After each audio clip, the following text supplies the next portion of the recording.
Di awal film kita diperlihatkan dengan seorang gadis polos bernama Jen yang sedang mandi. Dia adalah tokoh utama di film ini. Bersamaan dengan orang tuanya yang mendatangkan seorang biksu di rumahnya untuk menambah kehokian dan juga mengusir setan yang ada di rumahnya. Setelah selesai mandi, Jen pun bergegas pergi ke kamarnya dan tidak lupa ia juga menyapa biksu yang sedang berkunjung di rumahnya tersebut.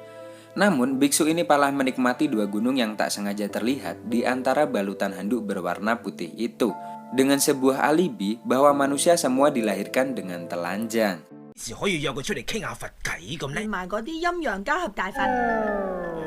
Diketahui jika Jen ini akan pergi untuk mengikuti summer camp di Inggris. Jen lalu berpamitan kepada ayahnya dan tak lupa ia juga minta pesangon.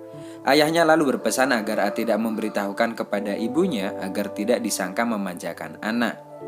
Namun hal yang sama juga terjadi dengan ibunya, dengan memberikan Jen uang juga dan bilang untuk tidak memberitahukan kepada ayahnya. Di tengah perjalanan, Jen menelpon pacarnya yang bernama John untuk mengantarnya hingga keberangkatannya ke Inggris. Namun pacarnya beralasan jika ia sedang sibuk. Mendengar hal tersebut, dengan sedikit kecewa Jen pun menutup teleponnya. Setelah sampai di bandara, Jen bertemu dengan temannya yang bernama Amy yang juga akan pergi ke Inggris bersamanya. Melihat temannya yang galau karena akan berpisah dengan pacarnya, si Jen pun dengan inisiatifnya pergi untuk menggantikan nama tiketnya menjadi nama pacarnya Amy. Sehingga mereka pun bisa pergi berdua. Dan akhirnya Jen pun membatalkan niatannya untuk pergi ke acara summer camp di Inggris. Saat di perjalanan keluar bandara, Jen bertemu dengan pasangan yang akan berpisah juga, karena si wanita yang akan pergi. Akan tetapi, setelah si wanita masuk ke dalam bandara, si pria ini malah menghampiri dan menggoda si Jen. Dengan spontan Jen pun ingin mengerjai pria itu dan ikut bersamanya. Padahal si Jen tahu kalau pacar dari si pria itu mengikutinya dari belakang. Oke. Setelah sampai di rumah si pria, Jen lalu berjemur di kolam renang tanpa pakaian alias telunjung, yang membuat semangkanya kelihatan. Ibarat kucing dikasih ikan cupang, si pria berotak mesum ini pun menghampiri Jen untuk meminta jatah. Namun Jen mengerjainya dengan mengatakan bahwa pacar dari si pria itu datang. Mendengar hal tersebut, si pria ini lalu berpura-pura seperti tidak ada apa-apa dan siapa-siapa saat pacarnya datang. Namun tiba-tiba si Jen ini lewat dengan setengah telanjang. Aduh sorry nih suara ayam, gue potong bener. Singkat cerita si Jen lalu pergi mengunjungi pacarnya yaitu John. Akan tetapi di sini ia mendapati pacarnya telah berselingkuh dengan wanita lain. Mengetahui kenyataan pahit tersebut, Jen pun pergi untuk menenangkan hatinya. Ia lalu pergi ke sebuah pulau dan bermalam di sana. Di keesokan harinya saat Jen pergi dari pulau itu dan mencari tebengan, ia dihampiri oleh dua ekor pria nakal yang berniat untuk menggerayanginya. Panggil saja dua sahabat mesum ini dengan nama Wahyu dan Agus. Di sini Jen mengaku sebagai seorang wisatawan dari Jepang. Saat sedang akan dieksekusi, Jen pun melawan dengan menyemprotkan gas air liur anjing dan menendang aset masa depan milik Wahyu dan Agus ini. Serta Jen kini membawa pergi mobil si pemuda soleh tersebut. Jen lalu menaruh mobil itu di depan pos polisi dan pergi ke sebuah hotel. Di sana ia melihat pasangan yang sedang dan menontonnya. Pasangan tersebut pun tak merasa keberatan kegiatannya ditonton, malah mereka mau berteman dengan Jen. Mereka lalu pergi ke pantai hingga malam pun datang dan melakukan di pantai. Sementara Jen yang hanya bisa melihatnya pun memilih untuk tidur. Di keesokan harinya setelah terbangun, Jen dan pasangan itu pun berpisah. Jen lalu melanjutkan kegiatannya dengan berjalan-jalan di pinggir pantai.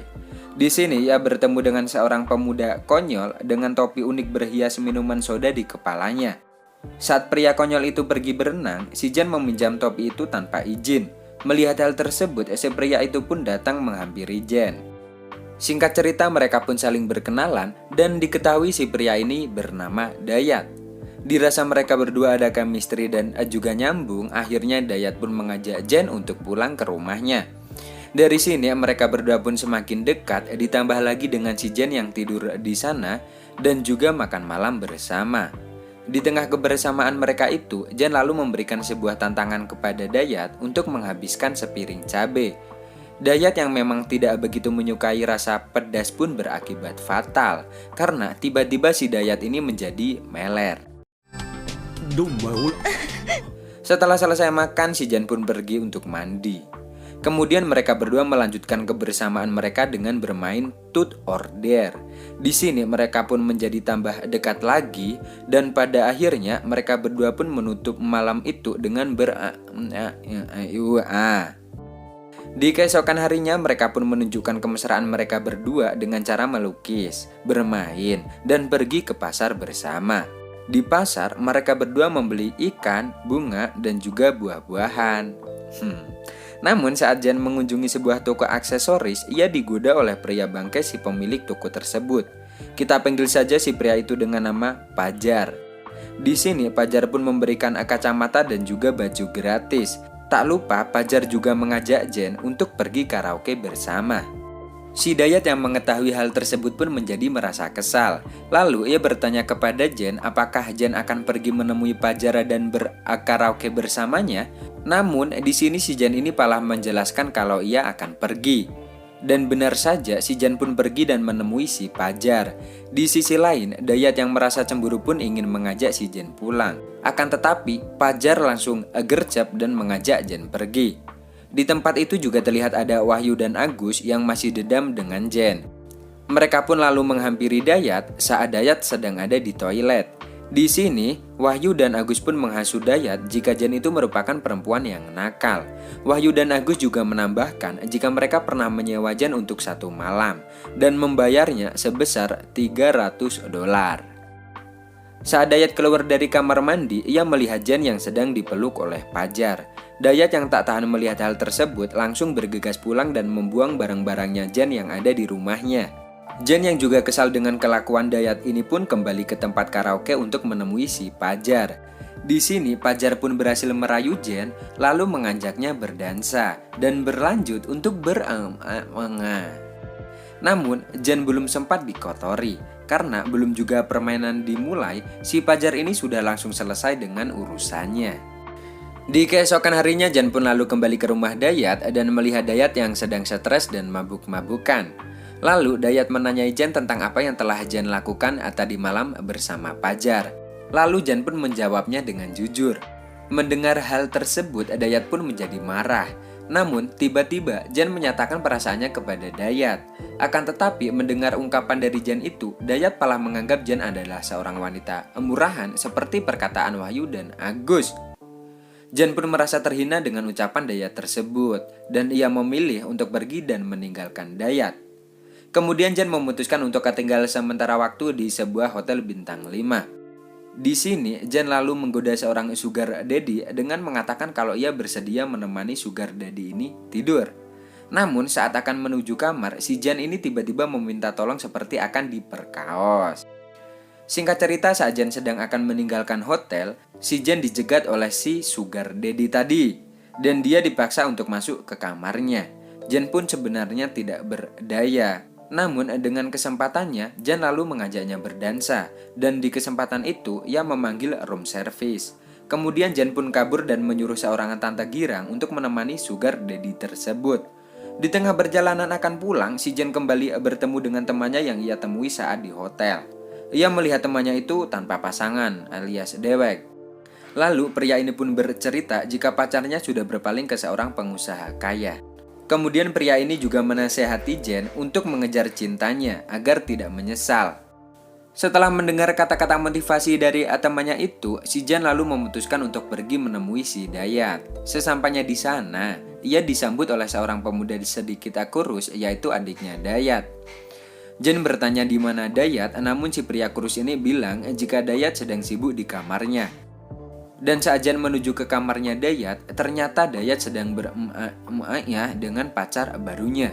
Meski begitu, Jan masih sedikit merasa lega karena lukisan wajahnya masih dipajang oleh Dayat. Sambil menunggu Dayat selesai melakukan pekerjaannya, ia mencoba menggali informasi tentang pacar baru si Dayat dari si kurus. Dan ternyata wanita itu merupakan seorang wanita yang baru saja dikenal Dayat. Tiba-tiba Dayat keluar dari kamarnya bersama dengan wanita tersebut. Di sini Dayat menghampiri Jen dan meyakinkan jika ia sebenarnya sangat mencintai Jen. Dan wanita yang baru saja bersamanya di kamar hanya sebatas pelampiasan saja dan tidak benar-benar menyukainya. Mendengar hal tersebut, Jen pun menjadi senang dan bahagia sekaligus luluh hingga mereka pun memutuskan untuk melanjutkan obrolan mereka berdua di dalam kamarnya Dayat untuk melakukan dan film ini pun selesai. Tamat, film yang sangat mengencotkan, film yang tidak berfaedah.